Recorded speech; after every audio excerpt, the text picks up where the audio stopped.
Welcome again to the series of lectures on persons and family relations. So our topic for today is the family. Okay, why is there a need to know what consists of the family?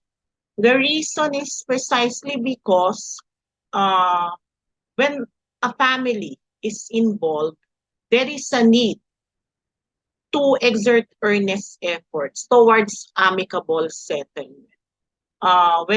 Whenever there is a suit involving members of the same family, the law requires that earnest efforts towards amicable settlement be exerted first before that suit can proceed. Okay, so let us go to Article 149. Article 149 states that the family, being the foundation of the nation, is an institution which public policy cherishes and protects. Consequently, family relations are governed by law, and no custom, practice, or agreement destructive of the family shall be recognized or given effect. So you must remember that family is the basic social unit in society, and that is the reason why the law uh, takes into account the fact that we have to preserve family relations. And that is the reason why before suits involving members of the same family can proceed, okay, there has to be efforts towards amicable settlement. The reason is to preserve family relations. A suit, especially those which takes years to finish or terminate, is one which creates animosity and animosity between members of the same family. That is the reason why, as much as possible, if it can be settled amicably, then it must be settled. And that is the reason why the law requires that efforts towards amicable settlement be exerted. Now, before that requirement can be imposed, we have to know who are the members of a family. Okay, Article 150 enumerates for us the members of the family, which include the spouses, meaning husband and wife, parents and children, ascendants and descendants. So when you say ascendants and descendants, we do not speak of how many degrees they are separated. As long as you are connected in the ascending and the descending line, okay, you are members of the same family. Your great grandparents are your ascendants. Okay, even if the number of degrees that you are separated from your great great grandparents is more than four or more than five. Okay, descendants, the great grandchildren, great great grandchildren. Okay, brothers and sisters or collaterals, whether of the full or half blood. So when we speak of brothers and sisters, we speak of consanguinity, related by consanguinity by blood. Okay, we do not speak of step brothers, step sisters, because they are not related by blood.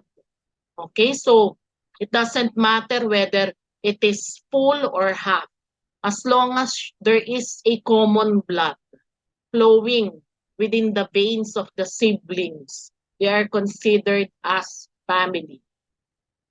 Okay, Article 151 provides for the requirement of amicable settlement, efforts at amicable settlement.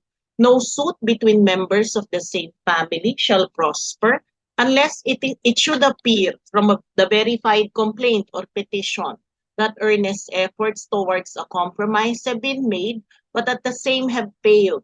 If it is shown that no such efforts were made, the case must be dismissed. So it is a ground for the dismissal of the complaint. So the complaint itself must allege that earnest efforts were exerted towards amicable settlement, but the same has failed. Okay? This rule will not apply to cases which may not be the subject of compromise. What are those? Support, for example. It cannot be the subject of a compromise. Example also would be future support, I mean. Example also would be declaration of nullity of a marriage, it cannot be the subject of a compromise. So in those cases or situations in which the law does not allow a compromise to be made, then the situations will not require an allegation in the complaint that earnest efforts were exerted towards amicable settlement. Okay, we have the first case on family, spouses Hontiveros versus RTC of Iloilo. Okay, this is actually an explanation or a clarification of the requirement under Article 151 concerning efforts towards amicable settlement if the suit involves members of the same family. So what if, as in this case, one of the parties is a sister-in-law? Can a sister-in-law be considered as a member of the same family? If he is included in the suit involving members of the same family, is the earnest effort requirement covered? Okay, or is that case included in the earnest efforts towards amicable settlement requirement?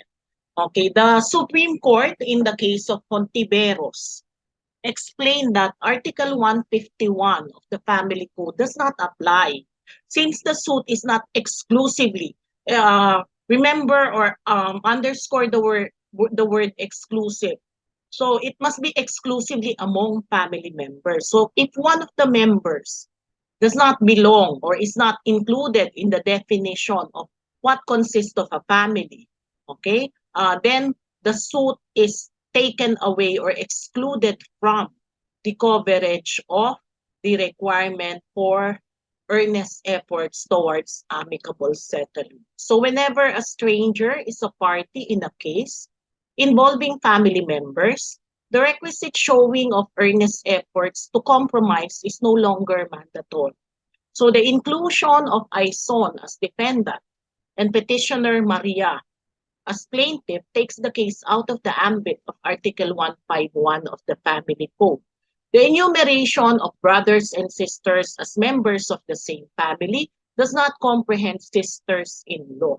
So, because in this case, all the other parties involved in the suit are members of the same family, except one, which is a sister-in-law. So the court erred in ruling that Petitioner Guerrero, being a brother-in-law of private respondent Hernando, was required to exert earnest efforts towards a compromise before filing the suit.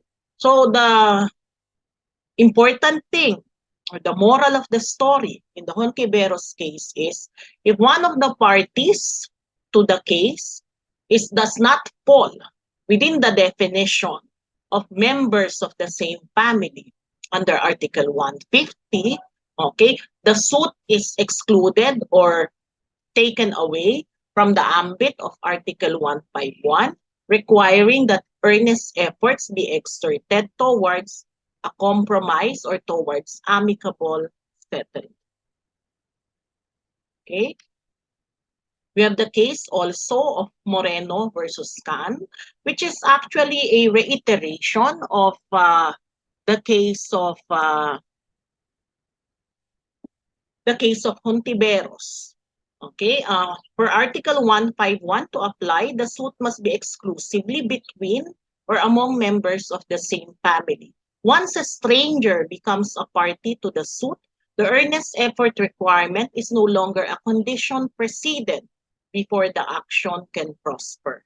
So it is not always the one who is alien to the family would be willing to suffer the inconvenience of, much less relish the delay and complications that wranglings between or among relatives more often than not entail. So the Supreme Court actually explained why. Why is it that when a person who is not a member of the same family, okay, is included in the suit, okay, Article 151 no longer applies. So Moreno versus Can, in Moreno versus Can, the Supreme Court explained the reason, okay, behind it. Because it would be very inconvenient for a person who is not a member of that family to be included in the suit or to be burdened with that requirement on earnest efforts.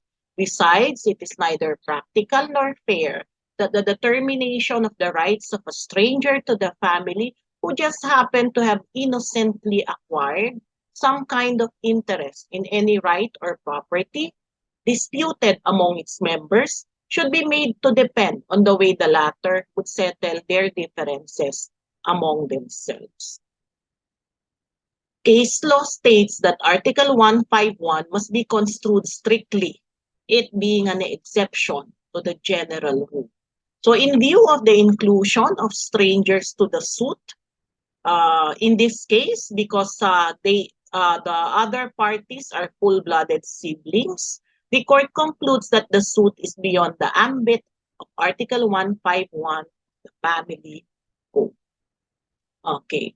Um, Pavis versus Gonzales, okay, the moral of the story in the case of Pavis versus Gonzales is that if you have that objection that no earnest efforts towards a settlement was made, and the suit involves members of the same family, then you must seasonably raise it.